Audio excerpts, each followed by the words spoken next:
welcome to Prudent Media. My name is Sachin Chatte and on this program we take a look at the latest releases. This week there is only one film, that's Fast X, the 10th film in the Fast and Furious franchise. Let's take a look at that. Given that the story is wafer thin and the plot relies primarily on action, which is more or less mediocre, it is rather surprising how this franchise has managed to be so successful at the box office. Since the first film was released in 2001, this is the 10th film. That's almost one film every 2 years.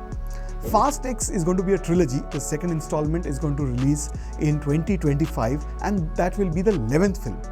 Simple math tells me that by 2040 we will have Fast XX, that's Fast and Furious 20, and by 2050 we'll probably have Fast XXV, that's Fast and Furious 25, and so on.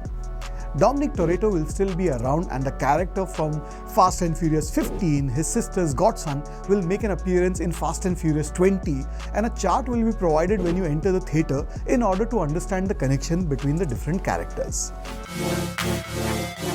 Fast X falls just short of becoming a parody of its own.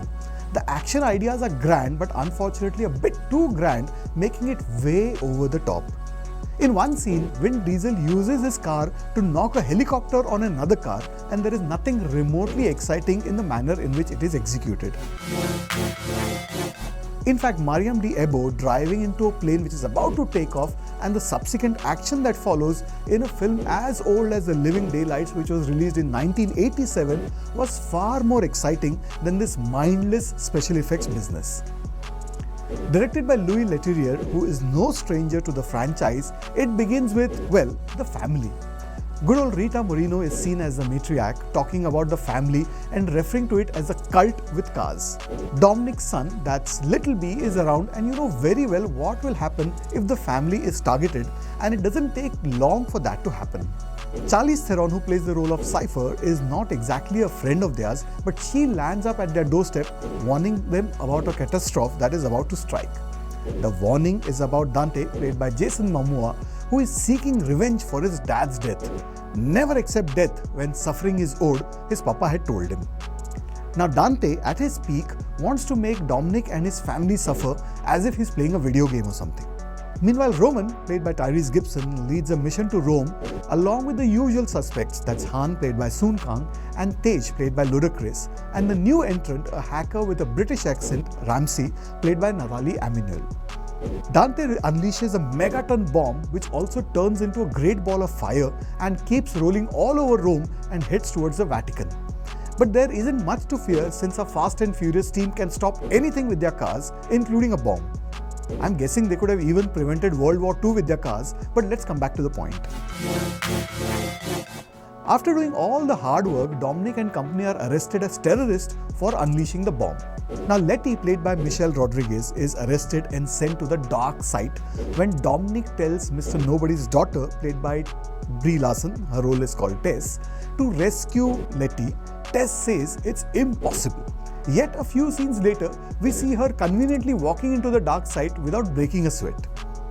Like Jason Bourne and James Bond films, the action takes place in different parts of the globe, from Rome to Naples and from Rio to Antarctica. That brings us to the editing of the film, the cross-cutting in particular. That style of editing works well when there is a certain build-up. The climax of Christopher Nolan's Dunkirk is a good example where it cuts between the action on land, on air and in water. Here the film just cuts between the characters and where they are physically located. Letty is in prison, Roman and company are in Rome, Dante is trying to execute his evil plans from wherever he is, Dominic is trying to get away, and John Cena is trying to protect Dominic's son. The scenes just rotate more or less in a sequence. Like Shah Rukh Khan in Pathaan during the train scene, Dominic also uses a metal shield to protect himself. And believe it or not, the background music is comparable to the one that we heard in the Kerala story, where the music sets the tone for the visuals rather than it being the other way around. Jason Momoa seems to be the only one having fun while playing his role, while the rest sleepwalk through their part. It is about time that Fast and Furious slows down, but we will still have to wait for 2 more films before that happens. I'm going to go with 2 out of 5 stars for Fast X. If you're a fan of the franchise, you're going to watch it anyway. Well, that's what I thought of Fast X that was released this week. Do let us know what you think. I'll be back with you next week with more movie reviews. Till then, it's goodbye from me.